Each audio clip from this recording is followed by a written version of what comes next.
नमस्कार, 22 जिले 22 खबर देख रहे हैं आप। आपके साथ मैं हूं रंजना सिंह राठौर। फरीदाबाद में मुख्यमंत्री की अध्यक्षता में एफएमडीएफ की बैठक हुई और इस बैठक में फरीदाबाद के विकास को लेकर चर्चा की गई।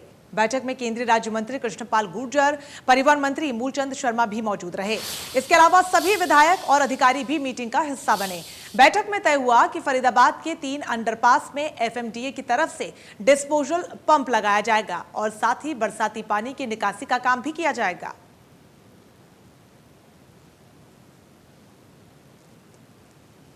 फरीदाबाद मेट्रोपॉलिटन डेवलपमेंट अथॉरिटी की आज दूसरी मीटिंग हुई है और इन प्रारंभिक बैठकों में लगातार प्रयत्न यही रहता है कि फरीदाबाद के नागरिकों को, यहाँ की जनता को कैसे एक अच्छा व्यवस्थाओं का आभास हो और कैसे उनके जीवन को ज़्यादा सुखमय बनाया जा सके, ऐसी व्यवस्थाओं का विचार किया जाता है। चाहे वो इंफ्रास्ट्रक्चर की हो, चाहे वो आईटी से बेस्ड सारी व्यवस्थाएँ हों। तो आज ऐसे कुल मिलाकर 15 एजेंडाज थे। तो 15 के 15 एजेंडे के ऊपर चर्चा हुई, कुछ निर्णय भी हुए, कुछ आगे के लिए डेफर भी किए गए, कुछ अगली मीटिंग में फिर उनको लेकर के आएंगे। मुख्य रूप से पानी का जो आज विषय बहुत महत्वपूर्ण एक निर्णय किया है कि आने वाला जो 1 अगस्त यानी आज से 15 दिन बाद यहाँ जो पानी है वो 60 mld पानी की सप्लाई और बढ़ाई जाएगी। यानी 6 नए रिन्यूअल शुरू हो जाएंगे और इससे रिन्यूअल की जो संख्या है पहले 16 थी 22 हो जाएगी और जिससे 180 mld पानी जो है वो कुल मिलाकर के उसकी आपूर्ति होगी। तो एक पानी की जो छोटी मोटी कठिनाई जहाँ जिस भी क्षेत्र में है वो उससे पूरी होगी। शहर के 3 अंडरपास जहाँ पानी भरता था उनकी पानी निकालने की जो मोटरें हैं उनकी संख्या बढ़ाई गई है ताकि आने वाली बरसात में उनमें पानी जो है वो न भरे। पानी की जो आपूर्ति करने वाले टैंकर्स हैं उन टैंकर्स का भी सोर्स एफएमडी के द्वारा उनको दिलवाया जाए ताकि वहीं से वो भरें और एक निश्चित फीस भर करके और पानी की सप्लाई जहाँ उनकी आवश्यकता है वो भरेंगे। जगह जगह इलीगल जो कनेक्शंस हैं ट्यूबवेल के वो उनके बंद कराए जाएंगे।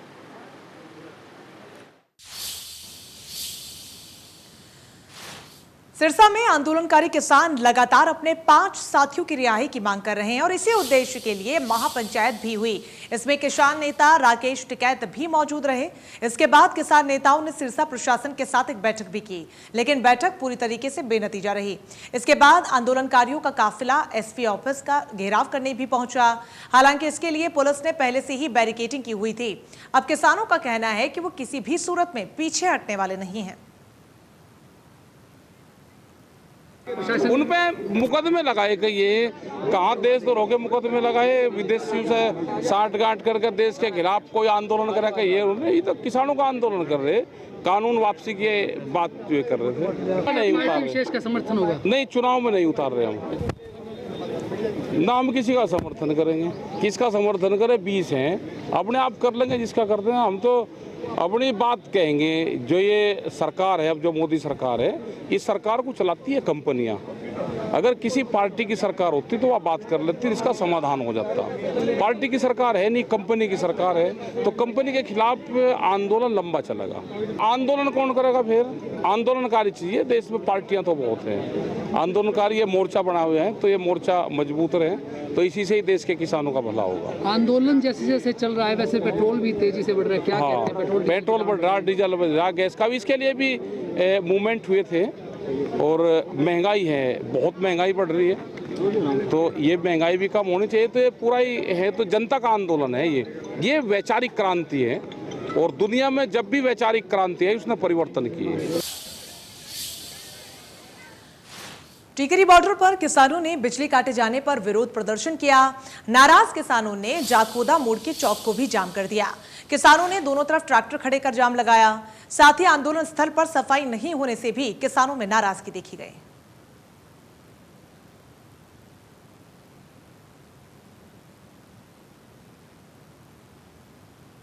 एसपी भी नहीं है, किसके पास जाएंगे? ये चौक है हमारे पास। हम 8 महीने से बैठे हैं, बहुत ज़्यादा परेशान हैं। रात को मच्छर काटता है। 3 महीने से सरकार ने यहाँ लॉकडाउन कर दिया, कहीं कुछ कर दिया। किसी को एक भी किसान को यहाँ वैक्सीनेशन दिया हो, सफाई का प्रबंध किया हो, ये सरकार बताए। क्या हमारा जमहूरी हक नहीं लाइट लेना? क्या हमारा जमहूरी हक नहीं मेडिकल सहूलतें लेना? क्या हमारा जमहूरी हक नहीं सरकार हमसे सुबह शाम कोई अपना नुमाइंदा भेज के पूछे आपको तकलीफ क्या है? मेडिकल सहूलत सरकार ने देनी है, लाइट सरकार ने देनी है, हमारी सफाई का प्रबंध सरकार ने करना है। एक दिन भी फोगिंग की हो सरकार बता दे, हाथ खड़े करके भी हमने फोगिंग भी की है। हम देख लीजिए यार, 4 दिन से मच्छर खा रहा है। इनमें से कोई 1 घंटा बैठ के दिखाए हमसे। ये भी बैठ जाए, हम बिजली की मांग नहीं करेंगे। ये भी इधर आके बैठ जाए। ये कल लाइट ही बंद कर लें अपनी 1 घंटा। क्या यार, क्या इस मुल्क का कोई वारस है? ऐसे प्रधानमंत्री, ऐसे मुख्यमंत्री होते हैं। दुनिया मर रही है, क्या लाइट का इंतजाम नहीं? क्या सारी दिल्ली में लाइट चल नहीं रहा? नारायणगढ़ में किसान नेता गुरनाम सिंह चडूनी का विरोध हुआ तो बागवाली गांव में चडूनी के विरोध में पोस्टर लगाए गए और गांव में चडूनी के एंट्री करने पर प्रतिबंध लगा दिया गया। ग्रामीणों का कहना है कि वो चडूनी को किसी भी तरीके का चंदा नहीं देंगे। और उसके बाद एक हमारे यहाँ किसान नेता गुरनाम चडूनी, उसके कुछ गुंडों ने उसको यहाँ प्रधान बना दिया और प्रधान बना के चंदा पर्ची पैसा इकट्ठा करने का काम उन्होंने शुरू किया। जो किसानों के नाम पर किसानों के फंड का दुरुपयोग करके, जैसे अभी साथियों ने बताया कि मिल से पैसे लेना और उन पैसों का दुरुपयोग करना, इसके लिए हम सभी किसान ऐसे लीडरों का बहिष्कार करते हैं।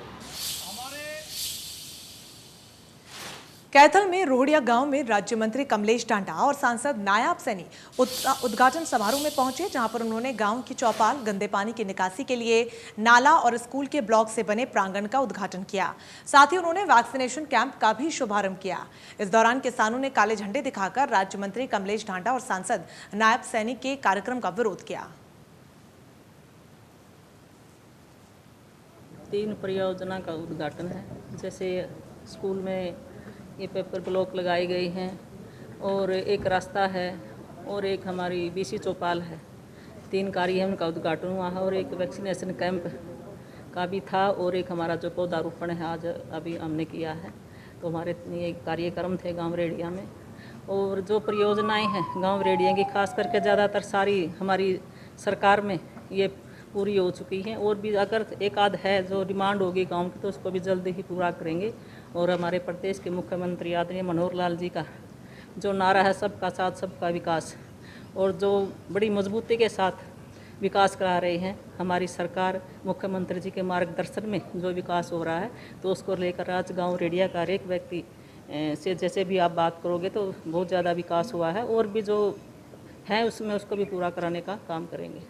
उद्घाटन के कार्यक्रम थे रेहड़िया गांव के अंदर और वैक्सीनेशन का कार्यक्रम था, पौधारोपण का कार्यक्रम है और उसके बाद गांव में एक जनसभा है।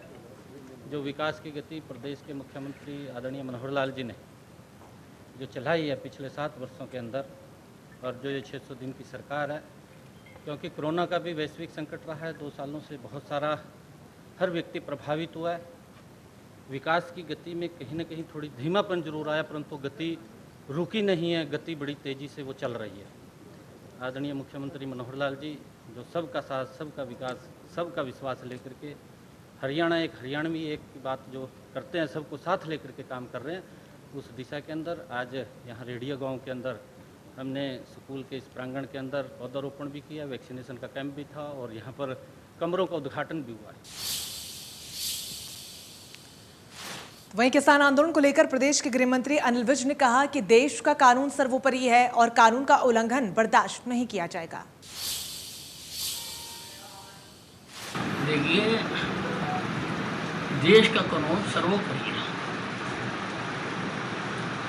और वो कानून ना मेरे कहने से चलता है, ना किसी के कहने से चलता है, ना किसी के धरने से वो विचलित होता है, ना किसी की धमकियों से विचलित होता है। तो कानून तो अपने ढंग से ही चलेगा, इन बातों का कोई असर नहीं। वहीं नहर में नहर टूट जाने से किसानों की 200 एकड़ जमीन पानी में डूब गई। आज जल भराव के बाद राई विधायक मोहनलाल बडौली मौके पर जायजा लेने के लिए पहुंचे। इस दौरान उन्होंने ग्रामीण किसानों और प्रशासन को साथ लेकर कहा कि जितनी भी फसल बर्बाद हुई है उसका स्पेशल गिरदावरी करवाकर प्रत्येक किसान को मुआवजा दिया जाएगा।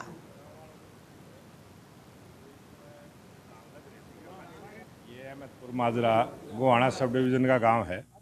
यहाँ ड्रेन नंबर 8 टूट गई थी, जिससे करीब 150 एकड़ में पानी का भराव हो गया। इसमें ज्वार भी है, धान भी है, जो कपास भी है। तो इसकी स्पेशल गिरदावरी होके किसान को नुकसान ना हो और किसान की अब जो हाल में फसल खड़ी है वो कैसे बचे, इसके लिए यहाँ 4 मोटरें चालू हैं।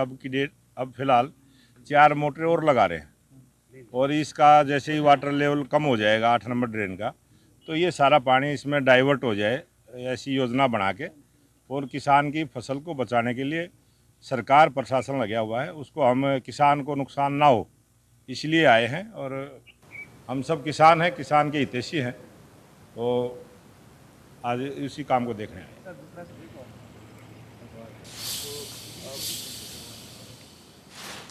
साइबर सिटी में एनहांसमेंट के नाम पर वसूला जाने वाला टैक्स अब लोगों के लिए हैरेसमेंट बन गया है।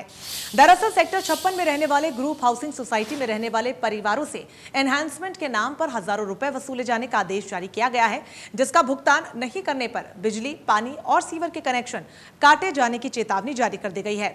दरअसल 1992 में एचएसबीपी ने घाटा, वजीराबाद और हैदरपुर विरान की जमीनों का अधिग्रहण किया था, जिसके बाद 1996 में एनहांसमेंट आया। 1998 में प्लॉटों का आवंटन किया गया, लेकिन आवंटन के वक्त किसी भी प्लॉट होल्डर को एनहांसमेंट के बारे में कोई लिखित एग्रीमेंट या समझौते के बारे में नहीं बताया गया। सोसाइटी में रहने वाले लोगों का कहना है कि वो सुप्रीम कोर्ट में एनहांसमेंट के फैसले को अब चुनौती देंगे। अचानक 2016 में नोटिस आते हैं इनको कि भाई आपका 518 रुपये कॉस्ट है और ये चीज़ें इस तरीके से। मैं एक चीज़ कहना चाहता हूँ, जब मेरा जन्म 98 में हुआ, 96 में अनाउंसमेंट आई, क्यों नहीं दर्शाया गया उसमें किसी भी पेपर में? तो ये तो सरासर एक अंधेरे में रख के 20 साल पुराना, मतलब 18 साल इंटरेस्ट लगा के, जब लोगों ने बैंक में 6 या 5, 6, 7% इंटरेस्ट उनको बैंक में मिल रहा है और यहाँ 15% इंटरेस्ट, तो ये जिस तरीके से हुडा ने जो ये नोटिस दिए हैं वो गलत है। और इससे लोगों के क्योंकि लोग सीनियर सिटीजन्स के उनके स्वास्थ्य पे बहुत इफेक्ट पड़ा, क्योंकि 3-3.5 लाख पर फ्लैट वाइज कैसे लोग पे करें। और तकरीबन ये जो यहाँ पर 54, 55 और 56 में जो सोसाइटीज़ हैं, तकरीबन हैं 70 के आसपास सोसाइटीज़ को, group housing societies, cooperative group housing को नोटिस मिले। तकरीबन 6-7 हज़ार परिवार इसमें इफेक्टेड हैं। खुदाई शुरू की तो पूछा भाई गवर्नमेंट चार्जेस क्या होते हैं? गवर्नमेंट का तो कोई काम ही नहीं है हुडा में, तुम अपने बताओ। और जब आज तक किसी से लिए नहीं गवर्नमेंट चार्जेस, हमारे से क्यों ले रहे हो? और क्या भिवानी में वैक्सीनेशन खत्म हो गया है, जिसके बाद लोग वैक्सीन के लिए परेशान हो रहे हैं। हमारे सहयोगी रवि जांगड़ा की इस रिपोर्ट को देखिए। वैक्सीनेशन केंद्रों पर लगातार लोगों की भीड़ उमड़ रही है और अल सुबह की बात करें, सुबह से अभी तक अगर मैं बात करूं, जिस तरह की जानकारी मिल पाई है, 1040 लोगों को वैक्सीनेट यहाँ पर किया गया था। ये वही केंद्र है भिवानी का वॉर रूम, जहाँ पर प्रतिदिन 800, 1000 से लेकर के 1100, 1200 तक लोगों को वैक्सीनेट किया जाता है। लेकिन आज स्थिति इसके उलट है। अभी यहाँ पर वैक्सीन पूरी तरह से ख़त्म हो चुकी है। लोग इधर उधर से यहाँ पर आ भी रहे हैं। हालांकि 2 जगहों पर कैंप भी लगाए गए थे, लेकिन इसके बावजूद लोग यहाँ पर आ रहे हैं, वैक्सीन के लिए आ रहे हैं। इन लोगों से ही जरा जानेंगे। मुख्य जो वॉर रूम स्थित ये वैक्सीनेशन केंद्र है, जहाँ पर जो है लोग वैक्सीनेशन के लिए। सर कहाँ से आए हैं? सर मैं वेस्ट मंडल स्कूल से आया हूँ। तो वैक्सीन के लिए आए थे? जी सर, अभी आया हूँ। तो फर्स्ट डोज है आपकी? जी सर। क्या बताया यहाँ पर? सर ये बोल रहे कि 3 बजे तक का टाइम है और आज है भी नहीं, खत्म हो चुकी है वैक्सीन। खत्म हो चुकी है? कितनी दिक्कत है? पहले नहीं आए थे आप यहाँ? नहीं सर, मैं फर्स्ट टाइम आया हूँ वैसे। तो अभी वैक्सीन नहीं है तो कितनी दिक्कत होगी आप लोगों को? सर दिक्कत तो है, लेकिन अब मंडे को फिर ट्राई करेंगे अगर होगी तो। जाहिर तौर पर मैं आपसे बात करूँ, वैक्सीन के लिए आए थे आप? हाँ जी। कहाँ से आए हैं? भिवानी से। तो अभी क्या बता रहे हैं, वैक्सीन नहीं है? वैक्सीन नहीं है। कितनी दिक्कत आपको हुई? हाँ जी। कितनी दिक्कत हुई? मैं 2-3 बार आ लिया जी। यहाँ कब आए थे पहले? पहले 2-3 दिन पहले आए। उस टाइम भी नहीं थी? नहीं। सर आपसे बात करूँ, आपका नाम? मेरा नाम अनिल कुमार है। तो रजिस्ट्रेशन करवाया था आपने या सीधे आए? नहीं, मेरी पहली डोज लग चुकी है। 17 का मैसेज आ रहा था आज लगने के लिए क्या बताया गया आपको? नहीं, मैं यहाँ लाइन में लगा तो बहुत दूर तक लाइन थी। मैं 10 सवा 10 बजे से कहा था, 11:30 तक खड़े होकर चले गए। गेट ये बंद थे। वो फिर वो एक मैडम निकल रही थी, बोली थी भूतों वाले मंदिर में लगवा रहे हैं। मैं चलो भी उधर चल पड़ते हैं। उधर गए तो वहाँ एडमिनिस्ट्रेशन के जो लोग थे वे अपने आप में आग लगा के ऐसे कर रहे थे। 1.5-2 घंटे वहाँ खड़े रहे। घंटे के बाद में फिर वो रोड़े रब्ते होने लगे, फिर वहाँ से भी छोड़ दी। मैं यार कार्ड तो दो यार। अभी मेरे से कोई आदमी कहने लगा कि 5-7 आदमी है। मैं फिर चल के फिर आया हूँ, उतारते कहते क्या करें। तो अभी वैक्सीन खत्म बताई गई है, कितनी दिक्कत होगी आपको? कोविशील्ड थी, कोवैक्सीन थी? कोविशील्ड लगवाई थी आपने, 82-83 दिन पहले लगवाई थी? हाँ जी। दिक्कत कितनी होगी? दिक्कत ये है, सरकार कह रही है लगवाओ, नहीं लगवाएं तो मर के पेंशन नहीं मिलेगी, खाते नहीं खुलेंगे, बच्चों को एडमिशन नहीं मिलेंगे, राशन नहीं मिलेगा। बताइए आप ये क्या करें फिर? ये तो सरकार को घर घर जाके लगानी चाहिए। नहीं लग रही भाई साहब, वैक्सीन लगवाने के लिए आए थे? आए तो सर, लेकिन ख़त्म हो चुके हैं यहाँ पर अभी। ख़त्म हो चुकी है। तो फर्स्ट टाइम आया, पहले भी आए थे? सर मैं आज मॉर्निंग में आया था, यहाँ काफ़ी भीड़ थी तो सोचा कि बाद में आता हूँ। बट और अब खबर करनाल से, जहां पर बारिश की वजह से किसानों की 3000 एकड़ भूमि जलमग्न हो गई, जिसके बाद किसान खराब हुई फसल के मुआवजे की अब मांग कर रहे हैं। करनाल जिले में लगातार 3 दिनों तक चली बारिश में करीब 3000 एकड़ भूमि जलमग्न हुई है। इसके चलते किसानों की फसल बड़ी मात्रा में प्रभावित हुई है। कृषि विभाग लगातार इलाके का सर्वे कर रहा है, जिन इलाकों में जलभराव की स्थिति हुई है।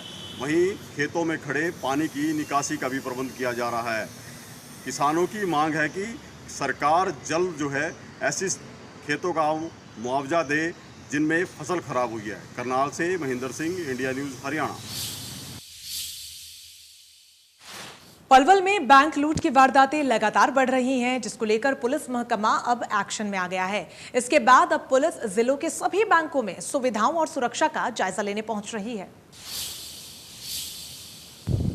पलवल जिले में एक्सिस बैंक से हुई 95 लाख की लूट को लेकर पुलिस हरकत में आई और पुलिस अधीक्षक के आदेश पर आज पलवल जिले में सभी बैंकों के अंदर पुलिस टीम द्वारा बैंकों के अंदर सुविधाओं का जायजा लिया गया। इसी को लेकर आज होडल के डीएसपी दिनेश कुमार यादव और थाना प्रभारी सुरेंद्र राठी ने शहर के अंदर सभी बैंकों में जाकर सुविधाओं का जायजा लिया। डीएसपी दिनेश कुमार ने बताया कि उनको आदेश जारी हुए हैं कि सभी बैंकों के अंदर सीसीटीवी कैमरे अच्छी क्वालिटी के होने चाहिए, ताकि जो भी अपराधी है उस अपराधी का सही से चेहरा आ सके। उसी के साथ बैंक के अंदर यमुनानगर के एक निजी कॉलेज में रीजनल ट्रांसपोर्ट अथॉरिटी विभाग की तरफ से यातायात नियमों पर जागरूकता को लेकर सेमिनार किया गया। सेमिनार में आरटीओ विभाग के जिला ट्रांसपोर्ट अधिकारी सुभाष चंद्र ने सभी को यातायात नियमों के प्रति जागरूक रहने की सलाह दी। सड़कें खून से लाल ना हो, लोग सुरक्षित यात्रा कर अपने घर पहुंचे, इसके लिए आरटीओ विभाग यमुनानगर ने एक निजी कॉलेज में कार्यशाला का आयोजन किया। कार्यशाला में आरटीओ विभाग के अलावा पीडब्ल्यूडी, इरिगेशन और भी जितने विभाग हैं, नियम इसके कार्यकारी अभियंता, जूनियर इंजीनियर, सीनियर इंजीनियर सभी को बुलाया और इसमें 4 जो है ट्रैफिक एक्सपर्ट भी बुलाए गए, जिन्होंने बताया कि किस तरह से हादसों को रोका जा सकता है। क्योंकि यमुनानगर में 17 के करीब ऐसे ब्लैक स्पॉट हैं जिनसे जान को खतरा हो सकता है। उसके लिए जिला प्रशासन जो है सख्ती से काम कर रहा है। जानकारी देते हुए आरटी डॉक्टर सुभाष व एआरटीओ इंस्पेक्टर पूरन सिंह ने बताया कि इस कार्यशाला में जितने भी इंजीनियरिंग के डिपार्टमेंट के लोग हैं उनको बुलाया गया है, एक्सपर्ट को बुलाया गया है, ताकि जो लोग हैं सुरक्षित परिवार से घर पहुँचे। क्योंकि जो सुखद यात्रा है वही सबके लिए अच्छी होती है, क्योंकि घर से बाहर जाना भी पड़ता है, लेकिन सुगम और जो साफ़ सुथरी जो और सेफ यात्रा है वही कामयाब मानी जाती है। यमुनानगर से देवीदास शारदा, इंडिया न्यूज़ हरियाणा। आम आदमी पार्टी से बाढ़ा हल्के के अध्यक्ष राकेश चांदवासने ने एसडीएम कार्यालय में ज्ञापन सौंपा है, जिसमें आरोप है कि करोड़ों की जमीन से जुड़े मामले में पुलिस ने कोई कार्रवाई नहीं की। चरखी दादरी जिले से आम आदमी पार्टी के हल्का अध्यक्ष राकेश चांदवास ने न केवल बारडा थाना प्रभारी पर संगीन आरोप लगाए हैं, बल्कि 10 लाख रुपए रिश्वत लेकर एक मामले में आरोपी के खिलाफ कार्रवाई न करने का भी आरोप लगा दिया है। इस आरोप को लेकर न केवल पुलिस प्रशासनिक अधिकारियों को पत्र लिखा है, बल्कि जल्द से जल्द कड़ी कार्रवाई की मांग भी की है। राकेश चांदवास के मुताबिक एक शिकायत जो है चरखी दादरी के एसडीएम को दी गई थी। ज़मीन से जुड़ी ये शिकायत थी, करोड़ों की ज़मीन का मामला था और जो शिकायत दी गई थी उसके बाद एसडीएम ने जांच के बाद रिपोर्ट चरखी दादरी के उपायुक्त को सौंपी थी। हालांकि उपायुक्त ने मामले को देखते हुए, मामले की गंभीरता को भांपते हुए चरखी दादरी के पुलिस कप्तान को भी पत्र लिखा था। उसके बाद कार्रवाई की बात कही थी। पुलिस कप्तान के कार्यालय से जो जांच थी वो जांच किए जाने का जिम्मा और साथ ही साथ मामला दर्ज किए जाने का जिम्मा बारडा थाना प्रभारी को दिया गया था। लेकिन जिस तरह के आरोप लगाए गए हैं कि मामले में न केवल आरोपी का ही बीच बचाव किया जा रहा है, बल्कि इस मामले में मोटी रकम वसूली गई है। बहरहाल पूरा मामला क्या है ये तो जांच के बाद स्पष्ट हो पाएगा, लेकिन इतना ज़रूर है कि जिस तरह के आरोप प्रत्यारोप लगाए गए हैं और जिस तरह से कार्रवाई की मांग की गई है उससे मामला कहीं न कहीं संगीन लग रहा है। चरखी दादरी से सहयोगी अनिल लहरी व वीडियो जर्नलिस्ट सुमित अवस्थी के साथ रवि जांगड़ा, इंडिया न्यूज़, हरियाणा। फिलहाल के लिए इस बुलेटिन में बस इतना ही, लेकिन लगातार बड़ी खबरों के लिए आप बने रहिए हमारे साथ। नमस्कार।